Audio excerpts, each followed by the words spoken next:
Why the Great Titanic Ship Sink in Ocean. April 14th, 1912.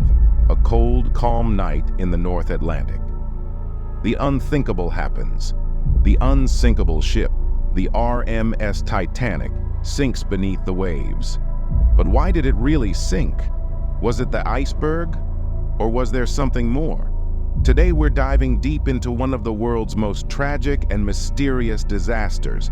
I know. You're thinking, duh, it hit an iceberg. But stick around, because this story is like a 5-layer cake, and you might be surprised by what's hidden between the layers. Spoiler alert, it's not just frosting. Let's start from the beginning. The Titanic was hailed as the unsinkable ship.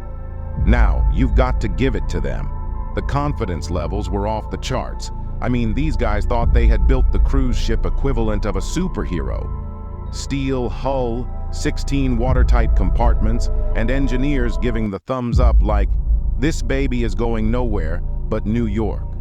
Famous last words, right? Now, we all know the Titanic hit an iceberg, but here's where it gets tricky. At 11:40 p.m., the lookouts spotted the iceberg and alarms were sounded. The crew tried to steer away, but it was too late. But it wasn't just the collision that sank the Titanic. Most people think the iceberg ripped a massive hole in the side of the ship.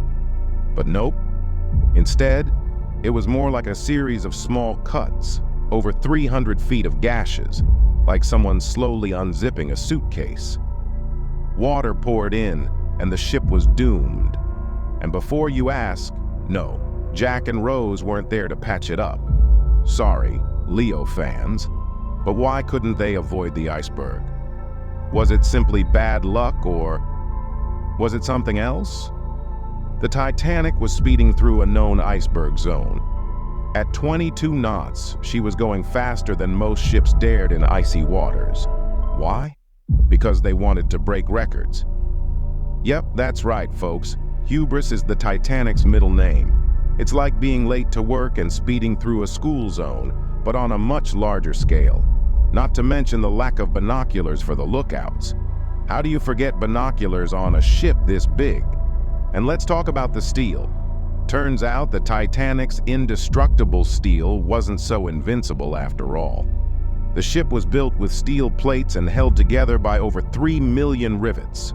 But, and this is the crazy part, the steel used back then was more brittle in cold temperatures like, the North Atlantic. Basically, the iceberg was a nightmare, but the cold turned that ship into a soggy cracker. Not exactly the armor of the gods they thought it was. Remember those watertight compartments? Yeah, they weren't as watertight as they sounded. Sure, they could close off a section, but the walls didn't go all the way up.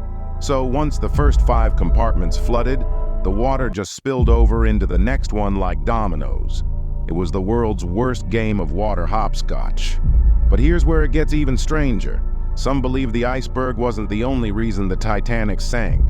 There are conspiracy theories, whispers of curses, sabotage, and even that the Titanic wasn't actually the Titanic. Yeah, you heard that right. Some people believe the ship that sank was actually her nearly identical sister ship, the Olympic, and that this was part of a massive insurance scam. Now, I'm not saying this is true, but it sure adds another layer to the cake, doesn't it? Perhaps the most heart-wrenching part of the story, there simply weren't enough lifeboats. The Titanic had lifeboats for just over 1,000 people, despite carrying more than 2,200 passengers and crew. When the ship started sinking, there was panic, confusion, and heartbreaking stories of families being torn apart. Over 1,500 lives were lost that night. Mothers, fathers, children, trapped in the freezing waters of the Atlantic. And the tragedy that could have been avoided if only they had enough lifeboats.